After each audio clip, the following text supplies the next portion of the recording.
First drugs body recalls not for eye drops over false claims. Same ఇదే body నిన్న కూడా news లో ఉంది కదా.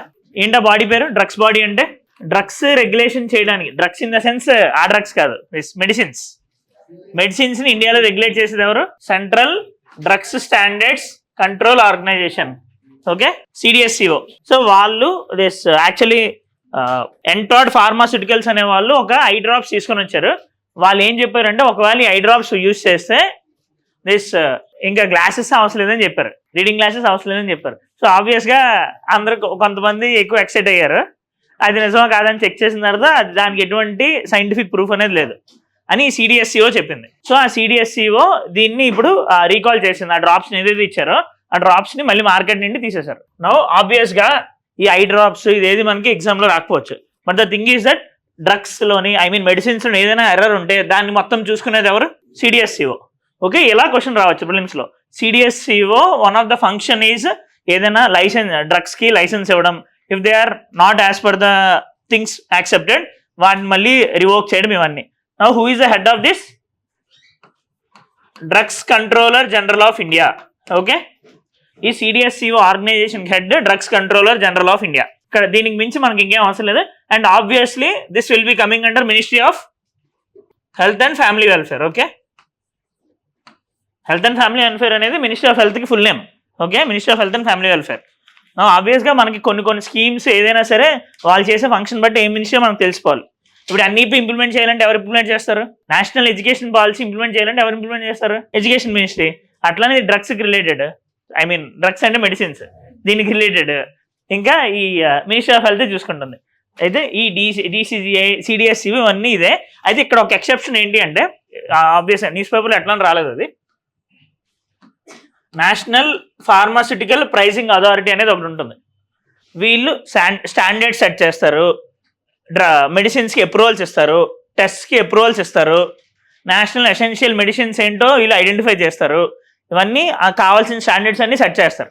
కానీ ఆ ఏ మెడిసిన్కి ఎంత ప్రైస్ ఉండాలి అని చూసే అథారిటీ దీనికి ఉంది, national pharmaceutical pricing authority. Okay, national pharmaceutical pricing authority. అయితే this national pharmaceutical pricing authority will not be coming under ministry of health and family welfare. అది మినిస్ట్రీ ఆఫ్ కెమికల్స్ కిందకి వస్తుంది. ఓకే, మినిస్ట్రీ ఆఫ్ కెమికల్స్ కిందకి అది వస్తుంది. ఇది ఒక్కటే exception. Last year economic సర్వేలో కూడా వచ్చింది అది. యాక్చువల్లీ వీళ్ళు ఇచ్చిన ఈ ఐ డ్రాప్స్ ని ఎందుకు రివోక్ చేస్తారంటే వాళ్ళకి ఇచ్చిన లైసెన్స్ ని it had violated the provisions of the new drugs and clinical trials rules 2019. Repeatedly with time they will be giving new rules and regulations for regulation of these drugs. దాంట్లో భాగంగా new drugs and clinical trials rules 2019 అనేది ఇచ్చారు. దాంట్లో one of the thing ఏంటి అంటే ఒకవేళ ఆ medicine use చేస్తే వచ్చే అవుట్పుట్ కన్నా ఒకవేళ ఏమైనా ఫేక్ వాళ్ళు పబ్లిసైజ్ చేశారు అనుకోండి, దాని మీద యాక్షన్ తీసుకోవచ్చు. రైట్, సో దాంట్లో భాగంగా they had promised which it cannot do. That's why they had cancelled it licence under new drugs and clinical trials rules 2019. Okay, అర్థమైందా?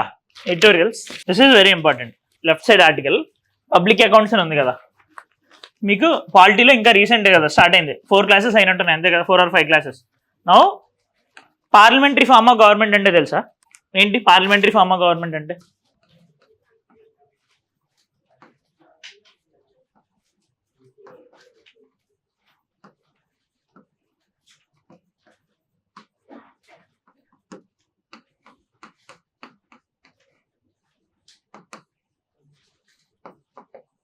This is not the point of news, but the thing is మీకు ఇది అర్థం కావాలంటే parliamentary form of government అనేది తెలియాలి అని చెప్తున్నాను.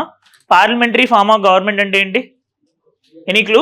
అదే కాదు, బేసిక్ థింగ్ ఏంటి అంటే మనకు నార్మల్గా 3 ఆర్గన్స్ ఆఫ్ గవర్నమెంట్ ఉంది కదా. ఏంటి 3 organs of government? Legislature, executive, judiciary. World wide famous forms అంటే గవర్నమెంట్ ఫంక్షనింగ్లోని దీని ఒక దాని కింద వేయాలి అని అనుకుంటే, ఇప్పుడు గుడ్ బాయ్ బ్యాడ్ బాయ్ ఎలా అంటారో, ఒక మనిషిని గుడ్ అనో బ్యాడ్ అనో ఎలా చేస్తామో ఫార్మ్ ఆఫ్ గవర్నమెంట్స్ని ఇది presidential pharma, parliamentary pharma, semi presidential pharma అని ఉంటాయి. ఇదే కాకుండా ఇంకా అథారిటేరియన్ ఫామ్ ఇట్లా ఉంటాయి. కానీ బేసికల్గా వరల్డ్ వైడ్ అయితే ఈ రెండింటిలోనే మ్యాక్సిమం గవర్నమెంట్స్ ఉంటాయి. కొన్ని సెమీ ప్రెసిడెన్షియల్ ఉంటుంది, అంటే ఈ రెండింటికి కాకుండా మిడిల్ పాత్లో ఉంటుంది, శ్రీలంకన్ సిస్టమ్ బేసికలీ. అయితే ఈ పార్లమెంటరీ ఫామ్కి ప్రెసిడెన్షియల్ ఫామ్కి మేజర్ డిఫరెన్స్ ఏంటి అంటే executive will be responsible to the legislature. Executive అంటే ఎవరు? క్యాబినెట్, మినిస్టర్స్ ఇండియన్ కేసు తీసుకోండి. ఇండియన్ కేసులో ఫర్ ఎగ్జాంపుల్ నేషనల్ వైడ్లోని ఎంపీస్ కింద గెలిచిన వాళ్ళు మినిస్టర్లు అయ్యారు కదా. మినిస్టర్లు అయిన వాళ్ళందరినీ ఎగ్జిక్యూటివ్ అంటున్నాం. వాళ్ళు టెంపరీ ఎగ్జిక్యూటివ్. పర్మనెంట్ ఎగ్జిక్యూటివ్ అంటే ఐఏఎస్ ఆఫీసర్స్ వీళ్ళందరూ. Executive in the sense that who will be implementing the things. Legislature ఏం చేస్తుంది? చట్టాలు చేస్తుంది కదా. So it will be making the laws, required laws. Now వాళ్ళు చేసిన చట్టాలను ఇంప్లిమెంట్ చేయడం ఈ ఎగ్జిక్యూటివ్ యొక్క పని. ఇప్పుడు బడ్జెట్ మనీ కావాలన్నా సరే ప్రతిదాన్ని యాక్సెప్ట్ చేయాలి, ప్రతిదానికి ఓటింగ్ చేసి యాక్సెప్ట్ చేయాల్సిన పని లెజిస్లేచర్ది. Now if in a form of government executive is responsible to legislature, it is called as parliamentary form of government. ఒకవేళ ఎగ్జిక్యూటివ్ లెజిస్లేచర్కి రెస్పాన్సిబుల్ కాకపోతే అది ప్రెసిడెన్షియల్ సిస్టమ్. ఓకే, ఇప్పుడు ఫర్ ఎగ్జాంపుల్ లెజిస్లేచర్లోని నో కాన్ఫిడెన్స్ మోషన్ మూవ్ చేశారు అనుకోండి, government పడిపోతుందా? Now honourable prime మినిస్టర్ని కానీ చీఫ్ మినిస్టర్ని కానీ ఏదైనా విషయం గురించి క్వశ్చన్ చేయొచ్చా? లెజిస్లేచర్లో క్వశ్చన్ చేయొచ్చు కదా. క్వశ్చన్ అవర్ ద్వారా చేయొచ్చు, 0 hour ద్వారా చేయొచ్చు, ఇలా నెంబర్ ఆఫ్ ఇన్స్ట్రుమెంట్స్ ఉంటాయి. నౌ ఈ అన్నిటి ద్వారా ఏమవుతుంది? క్వశ్చనింగ్ చేస్తున్నాం. ఎగ్జిక్యూటివ్ యొక్క అకౌంటబిలిటీని లెజిస్లేచర్ హోల్డ్ చేస్తుంది కదా. So by this parliamentary form of government executive will be responsible to the legislature. కానీ ఈ ప్రెసిడెన్షియల్ ఫార్మ్ ఆఫ్ గవర్నమెంట్లో అలాంటిది ఉండదు. ఇప్పుడు యుఎస్లోని ట్రంప్ వెళ్ళి దేనికి సమాధానం చెప్పాల్సిన అవసరం లేదు కాంగ్రెస్కి. అక్కడ కాంగ్రెస్ సెనేట్ అని ఉంటాయి కదా, కాంగ్రెస్కి వెళ్ళి ఇప్పుడు ట్రంప్ కాదు కదా, బిడెన్ వెళ్ళి ఏమో మరి ఫ్యూచర్ వస్తుందేమో. సో బిడెన్ వెళ్ళి వాళ్ళకి ఎటువంటి సమాధానం చెప్పాల్సిన అవసరం లేదు. సో దానికి దీనికి ఎటువంటి రిలేషన్ అనేది ఉండదు. Except in the case of impeachment motion move అయితే తప్ప అక్కడ వెళ్ళి మాట్లాడరు. ఇదే పార్లమెంట్కి ప్రెసిడెన్షియల్కి ఉండే major difference. So a form of government అనేది ఎలా చెప్తాము అంటే లెజిస్లేచర్కి ఎగ్జిక్యూటివ్ మధ్యలో ఉండే రిలేషన్స్ ద్వారా మనం చెప్తాం. ఓకే, మీకు క్లాస్ అయ్యేటప్పుడు ఇంకా డీటెయిల్గా తెలియచ్చు. ఆబ్వియస్గా అక్కడ ఉన్నది ఇంతే అనుకోండి. అయితే సో ఇప్పుడు మన ఈ లెజిస్లేచర్లో ఎవరు ఉంటారు? ఎంపీస్, 545 ఎంపీస్ ఉన్నారు కదా, 545 ఎంపీస్ ఉన్నారు. No are they technically expert? No. Even this complete LKG చదివిన వ్యక్తి ఉండొచ్చు, డాక్టరేట్ చేసిన వాళ్ళు ఉండొచ్చు, రైట్, క్రిమినల్లో ఉండొచ్చు, కేసెస్ ఉన్న వాళ్ళు ఉండొచ్చు. సో వాళ్ళకి అన్ని విషయాలు తెలియవు. నెక్స్ట్ ఈచ్ అండ్ ఎవ్రీథింగ్ మీద ఎఫెక్టివ్ డెలిబరేషన్ జరగడానికి స్కోప్ చాలా తక్కువ. సో ఆ సిచ్యువేషన్లో ఇప్పుడు ఫర్ ఎగ్జాంపుల్ ఒక పాయింట్లోని నేను ఒక విషయాన్ని మీ ఐదుగురికి చెప్పడం రిలేటివ్గా ఈజీ, మొత్తం 50 మందికి చెప్పడం కన్నా 5 members గ్రూప్గా చెప్పడం రిలేటివ్గా ఈజీ. సో అలానే ఈ 545 members కలిసి డెలిబరేషన్ చేయడం కష్టం కాబట్టి ప్రతి విషయం మీద, ప్రతి బిల్ మీద పార్లమెంటరీ కమిటీస్ అనేవి ఫామ్ చేశారు. పార్లమెంటరీ కమిటీస్ అంటే ఈ 545 నుండే కొంతమందిని తీసుకొని కొన్ని పనులు వాళ్ళకి ఇస్తారు. ఓకే, సో ఫర్ ఎగ్జాంపుల్ ఈ 545లోని ఒక 22 members తీసుకున్నారు. 22 members తీసుకొని పబ్లిక్ అకౌంట్స్ కమిటీ అని దానికి పేరు పెట్టారు.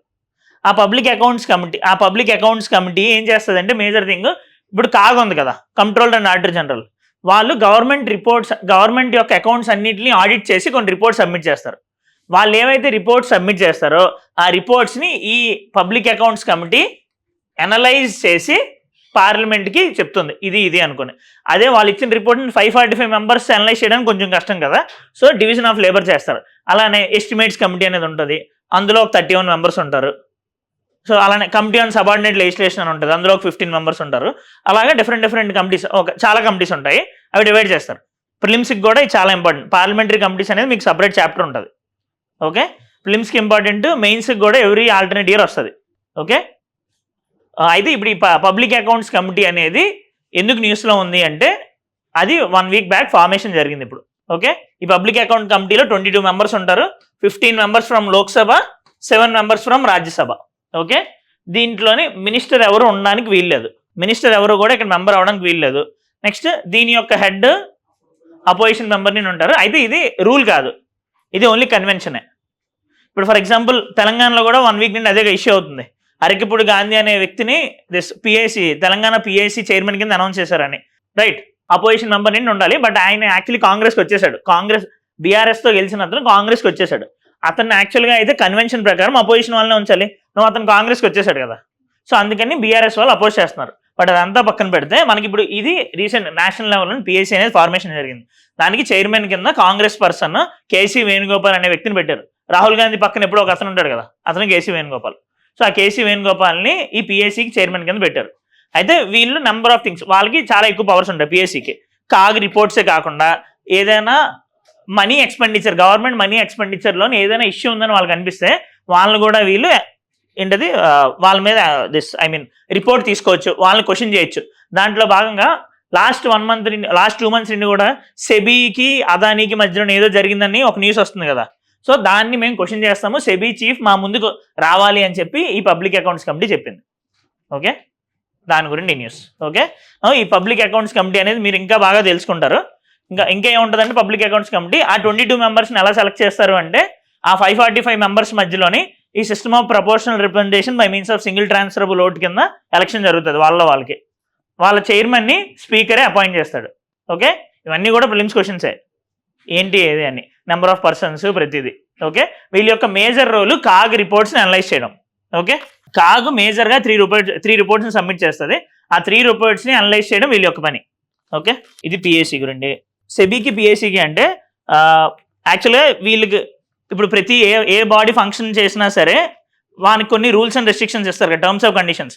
అందులో పిఎస్సి యొక్క రూల్స్ ఏం మెన్షన్ చేశారు అంటే rule which clearly states that it functions can go beyond the formality of expenditure to it's wisdom, faithfulness and economy. So ఒకవేళ దాని మీనింగ్ ఏంటి బేసికల్గా, ఒకవేళ ఇప్పుడు సెబీ ఖర్చు పెట్టేదంతా గవర్నమెంట్ మనీ, నార్మల్ ప్రజల మనీ కాదు కదా, సొంత మనీ ఏం కాదు కదా. ఒకవేళ అందులో ఏదైనా తప్పు జరిగితే ఇండియాకి లాస్ కదా. So wisdom, faithfulness and economy of the కంట్రీకి ఏమైనా ఇబ్బంది జరిగితే దాని మీద వాళ్ళకి క్వశ్చన్ చేసే హక్కు ఉంది. నో సెబీ రెగ్యులేటరీ బాడీ కదా, SEBI is a body owned by the government. So కాబట్టి వాళ్ళు క్వశ్చన్ చేసే హక్కు ఉంది. సిమిలర్గా ఫర్ ఎగ్జాంపుల్ డిమానిటైజేషన్ అయినప్పుడు ఆర్బీఐ గవర్నర్ని కూడా వాళ్ళు పిలిచి మాట్లాడారు. ఓకే, ఆర్బీఐ గవర్నర్ని పిలిచి మీరు ఎందుకు ఇది తీసుకున్నారు, దీని వెనకాల మీ రేషనల్ ఏంటి అని వాళ్ళు పిలిచి మాట్లాడినంత మాత్రం it doesn't mean that they had committed mistake. They want to get a popular opinion, what is their stand అని తెలుసుకోవడానికి వాళ్ళు అడగొచ్చు. దాని మీద వీళ్ళు రిపోర్ట్ చేసి పార్లమెంట్కి సబ్మిట్ చేస్తారు. Right, it is only major shortfall of this is that it is only recommendatory body. It doesn't have any binding powers, only recommendatory body, no binding powers. Next వీళ్ళ tenure కూడా only 1 year. ఇవన్నీ shortcomings. Okay, దీని మీద actual నేను YouTube video చేస్తాను next మీ class అయిపోయిన తర్వాత. అందులో ఒకసారి మీకు ఇంకా డీటెయిల్ కావాలంటే చూడండి, లేదంటే లైట్ క్లాస్లో ఎలాగో చెప్తారు. మళ్ళీ 1 man రూల్ ఆబ్వియస్లీ ఇది మనకి ఎక్కువ అవసరం లేదు. But the thing is that వెనిజులాలోని మదురో అనే పర్సన్ ఉన్నాడు, ఆయన Venezuela president. Okay, Nicolas Maduro. Around 3 months back elections జరిగి he had won. But the thing is that there are allegations that Maduro won by cheating, ఈవీఎంస్లో problem వల్ల గెలిచాడని, and also అక్కడ systems మొత్తాన్ని అతను కరప్ట్ చేసి గెలిచాడు అని చెప్పి. ఎందుకంటే అతను గెలిచింది జస్ట్ 1%, 51% వచ్చింది అతనికి, అపోజిషన్ వాళ్ళకి 43% వచ్చింది. ఆబ్వియస్గా అది గెలిపే. But the thing is that opposition is saying that he had completely misused the complete administrative system. అందుకని స్టూడెంట్స్ అక్కడ ఉన్న పీపుల్ అందరూ కూడా రోడ్ల మీదకి వచ్చి స్ట్రైక్స్ చేస్తున్నారు, ఇతను రాజీనామా చేయాలి అని. మనకి డైరెక్ట్ రిలేషన్ అయితే మనకేం లేదు, మన డయాస్పోరా కూడా వెనిజులా ఉండేది రిలేటివ్గా చాలా తక్కువ. But Venezuela is a very oil rich country. Okay, very Venezuela. Instability and uncertainty stalk Bangladesh. Overall బంగ్లాదేశ్లో ఏం జరిగింది అని చెప్పి మొత్తం అనాలిసిస్ చేశారు ఈయన, MK Narayan. Is former national security adviser also. Once if you want you can see this. This is important again. India sickle cell challenge. Last year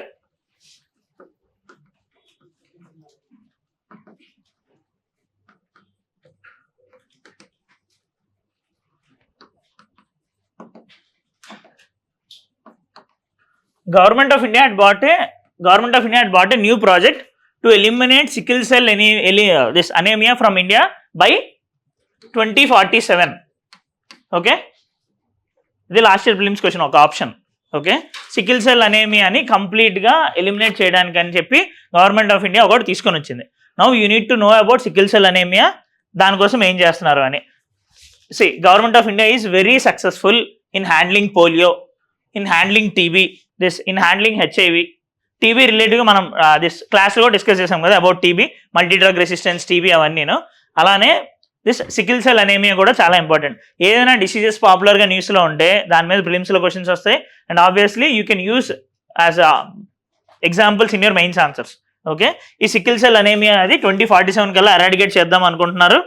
దాంతోపాటు జనరల్గా ఈ సికిల్ సెల్ అనేమియా అంటే ఏంటి అంటే మనకి రెడ్ బ్లడ్ సెల్స్ ఉంటాయి కదా, రెడ్ బ్లడ్ సెల్స్ మనకి డిస్క్ షేప్లో ఉంటాయి. ఈ సికిల్ సెల్ అనేమియా ఉండే వాళ్ళకి సమ్వాట్ ఇలా ఉంటాయి. ఓకే, సో ఆ సికిల్ సెల్ సికిల్ షేప్లో ఉండడం వల్ల దాన్ని సికిల్ సెల్ అనేమియా అని అంటున్నాం. దీనివల్ల వాళ్ళకి చాలా ప్రాబ్లమ్స్ వస్తాయి. బ్లడ్ ఫంక్షనింగ్లో ప్రాబ్లం వస్తుంది. నెక్స్ట్ ఒకవేళ ఫాదర్ అండ్ మదర్ ఇద్దరికి సికిల్ సెల్ ఉంటే, డిసీజ్ ఉంటే, ఆబ్వియస్గా పిల్లలు కూడా ఉండడానికి చాలా హై ఛాన్సెస్ అనే ఉన్నాయి. దీనివల్ల వాళ్ళ యొక్క మేజర్ ప్రాబ్లం ఏంటి అంటే వాళ్ళ ఏజ్ చాలా తగ్గిపోద్ది, మ్యాక్సిమం 40 years ఉండొచ్చు అంట. సో ఇలా సికిల్ సెల్ అనేమియా అనేది రిలేటివ్గా చాలా ప్రాబ్లం. దీన్ని ఎరాడికేట్ చేయడానికని ఈ national sickle cell anaemia mission అనేది తీసుకొని వచ్చాం, టు ఎరాడికేట్ బై 2047. అయితే దీన్ని ఇంకా ఎట్లా బెటర్ చేయొచ్చు అని చెప్పి వీళ్ళు ఈ ఆర్టికల్ రాశారు. And one more thing is that this sickle cell anaemia is majorly available మేజర్గా ఏ ఏరియాస్లో అంటే ఈ మధ్యప్రదేశ్, ఛత్తీస్గఢ్ ఏరియాలో ఉండే ట్రైబల్ బెల్ట్లో ఎక్కువ ఈ డిసీజ్ అనేది ఉంది. It doesn't mean that it only stays there, వేరే ఏరియాస్లో కూడా ఉంది, బట్ ఎక్కువ ప్రపోర్షన్ ఆ ట్రైబల్ బెల్ట్లో ఉంది. మధ్యప్రదేశ్, ఛత్తీస్గఢ్, జార్ఖండ్ ఆ ట్రైబల్ బెల్ట్లో ఎక్కువ ఉంది. Okay, page number 8, Rajnath Singh photo ఉంది. Developed border areas act as deterrence to adversary claims. Now here the thing is that we are having lot of borders. Northern borders ఉన్నాయి, మనకి ఈస్ట్ సైడ్ బార్డర్ ఉంది, west side borders ఉన్నాయి. So ఈ మనకి ఎప్పుడైతే borders ఉంటాయి, bordering countries ఉంటాయి కదా.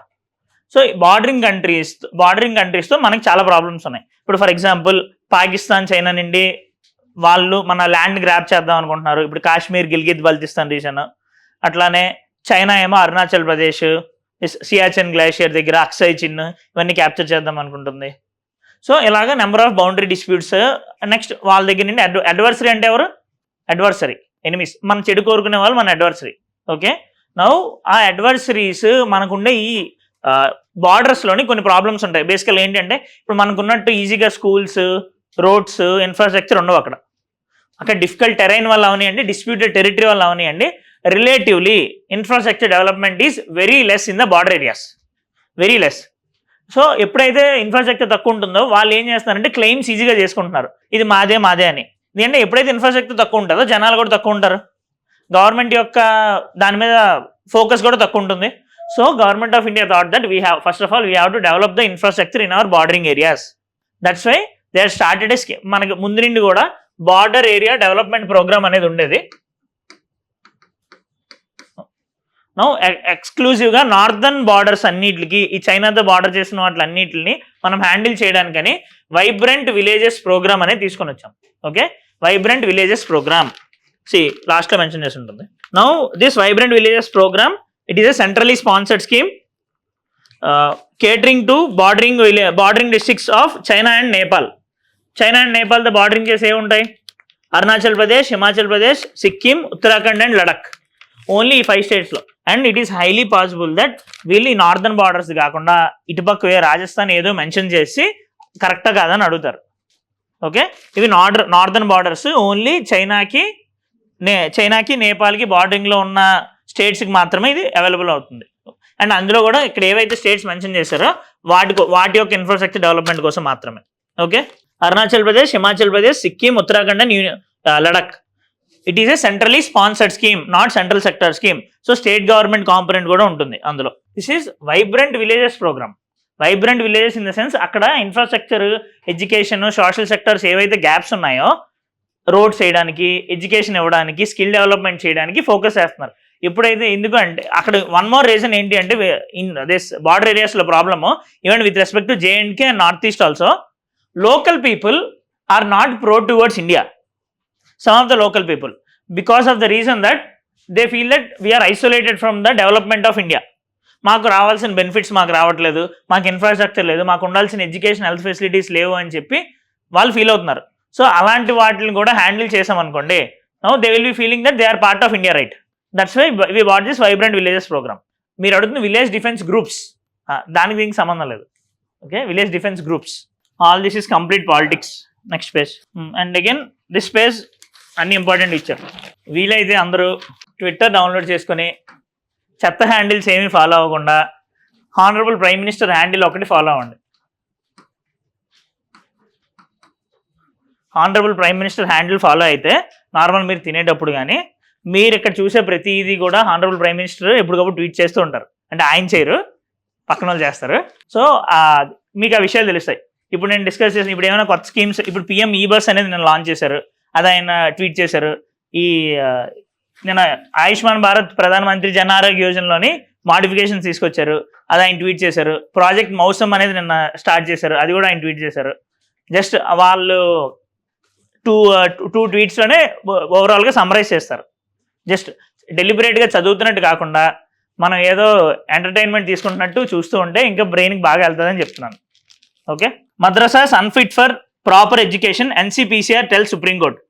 You might have heard about NHRC, national human rights commission. అలానే national commission for SCs, national commission for SCs ఉంది. ఇలాగే స్పెసిఫిక్ గ్రూప్స్కి స్పెసిఫిక్ ఆర్గనైజేషన్స్ ఉన్నాయి కదా.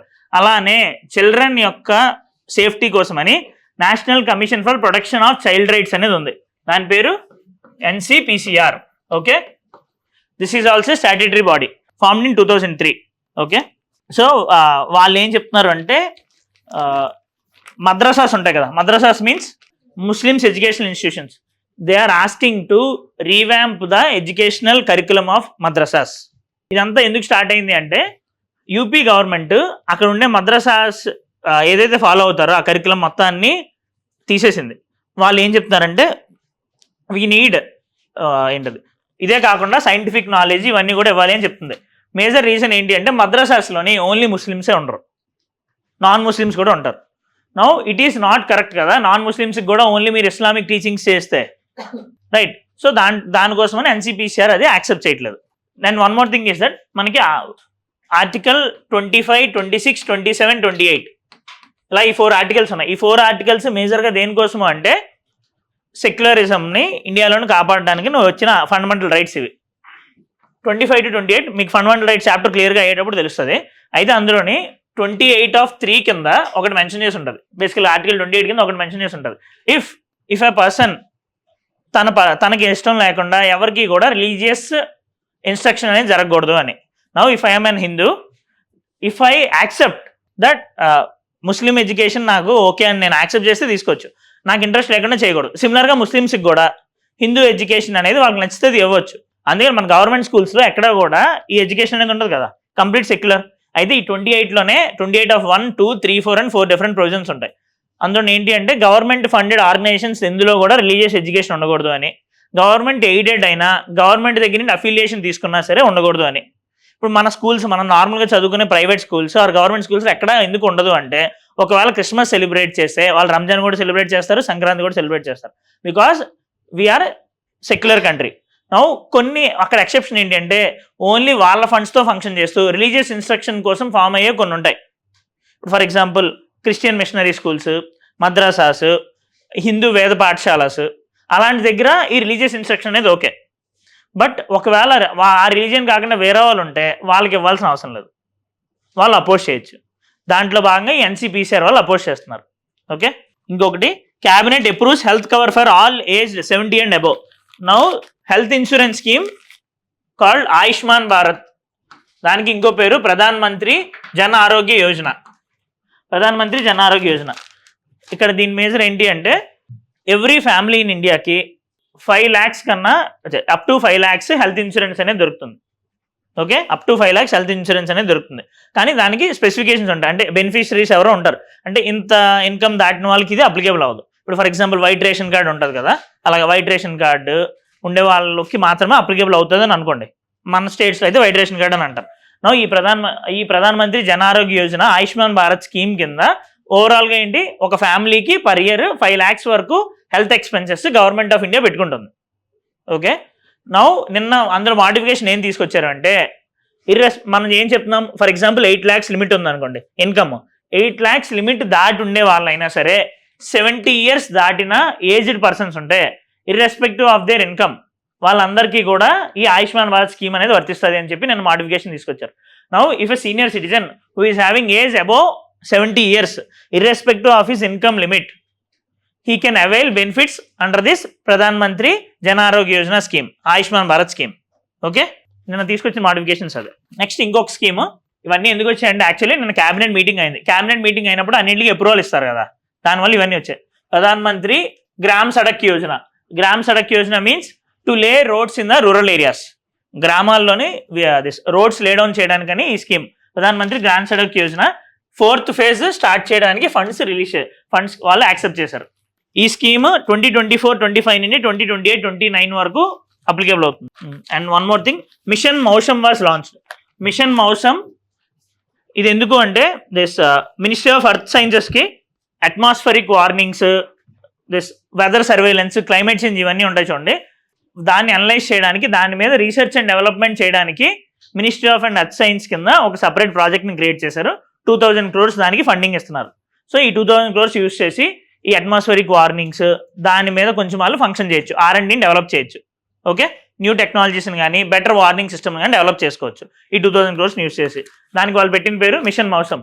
ఇలాంటి చిన్న చిన్న స్కీమ్స్ డైరెక్ట్గా ఫీచర్స్ ఆఫ్ మిషన్ మౌసమ్ అని చెప్పి 4 ఆప్షన్స్ ఇస్తారు. అందులో ఏది అని మీకు దాని బేసిక్ ఎజెండా ఏంటి తెలిస్తే చాలు, నెక్స్ట్ ఎవరు ఇంప్లిమెంట్ చేస్తారు అని. ఎవరి కిందకి వస్తాయి? ఇది ministry of earth sciences. Okay, yeah, and on this is also important. Cabinet approves 10,900 crore scheme for e-mobility push. దీని నేమ్ PM E-Drive. ఓవరాల్గా ఈ స్కీమ్ ఏంటి అంటే, if for example I'm buying one 2-wheeler electric vehicle or 3-wheeler 4-wheeler electric vehicle, నేను అది కొన్నందుకు నాకు subsidy వస్తుంది. దాంతోపాటు ఇప్పుడు charging points, electric vehicles penetration అనేది మెల్లిమెల్లిగా పెరుగుతుంది. ఓలా, ఎదర్ చాలా వరకు పెరుగుతున్నాయి. But the thing is that there are very limited charging points. So charging స్టేషన్స్ని కూడా తీసుకొస్తారు ఈ స్కీమ్ ద్వారా. PM E-Drive దీనికంటూ ఎర్లియర్గా మనకి ఫేమ్ స్కీమ్ అని, ఫేమ్ 2 స్కీమ్ అనేది ఉండేది. కొత్తగా తీసుకొచ్చిన scheme PM E-Drive. PM electric drive revolution in innovation vehicle enhancement, PM E-Drive, and this will be valid for 2 years. ఇది మొత్తం ఏంటి 10,900 crores, 72,000 ఎలక్ట్రిక్ వెహికల్ బస్సెస్ని తీసుకొని వస్తారు. దాంతోపాటు 72,000 ఛార్జింగ్ స్టేషన్స్ని కూడా తీసుకొని వద్దాం అనుకుంటున్నారు. రైట్.